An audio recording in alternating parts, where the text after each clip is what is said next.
एक हमारे देश में हुए थे खान अब्दुल गफ्फार खान, अफगानिस्तान के थे। भारत की आज़ादी की लड़ाई में उनका बहुत योगदान था।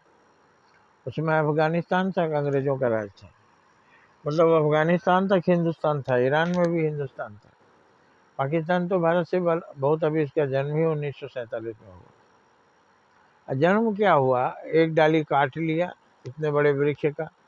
अगर पाकिस्तान और बांग्लादेश जो अभी, वो भी पाकिस्तान था, पूर्वी पाकिस्तान पश्चिमी पाकिस्तान सब भारत का हिस्सा होता तो भारत कितना बड़ा होता, और बड़ा होने की ज़रूरत नहीं है, कितना खुशहाल होता।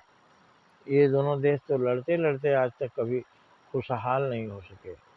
और अंग्रेज़ों की यही सोच थी कि ऐसा मंत्र मारा कि ज़िंदगी भर लड़ते रहो, कभी ये सोचने का मौका नहीं आएगा कि वे अंग्रेज़ तुम्हारे कभी शासन किए थे और कितना अत्याचार किए थे, तुम आपस में ही लड़ने से फुर्सत नहीं पाओगे।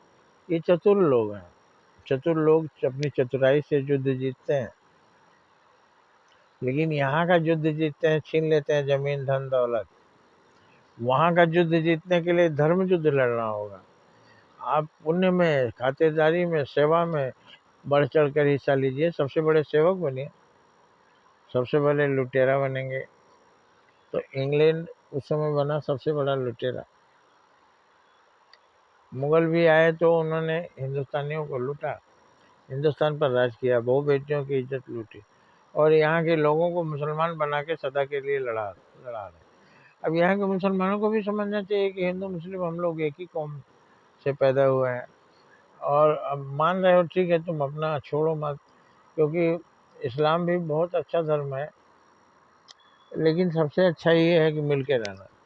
अगर कितना भी अच्छा है और तुम रात दिन लड़ते हो तो क्या अच्छा है। कोई लड़का बहुत अच्छा है लेकिन दिन भर मारपीट करता है, क्या अच्छा है।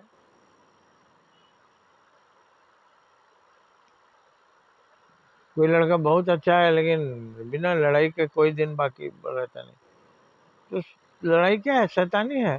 तो लड़का अच्छा कहाँ हो, तो शैतान है। जो युद्ध लड़े, लोगों को मार मार कर उनका धन दौलत और इज्जत लूटे, स्त्रियों को लूटे। ये मुगलों के आक्रमणों के समय पहले भी ऐसे राक्षस लोग थे, जो बस युद्ध करेंगे तो जीतेंगे तो क्या, सब औरतों को उठा ले जाएंगे, उनकी दुर्गति बनाएंगे। ऐसा तो राक्षस होता है ना, दूसरे की औरतों को। रावण को इसीलिए राक्षस बोला गया क्योंकि वो सीता का हरण किया था। दूसरी स्त्री का, पराई स्त्री का हरण करना राक्षस ही काम है। रावण का तो सबसे प्रमुख काम है ही, राक्षस इसलिए कहलाया।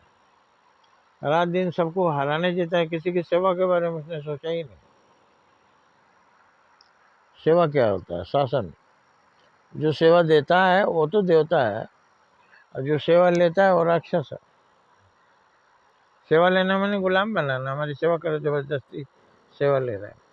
जबरदस्ती सेवा लेना क्या है, शोषण।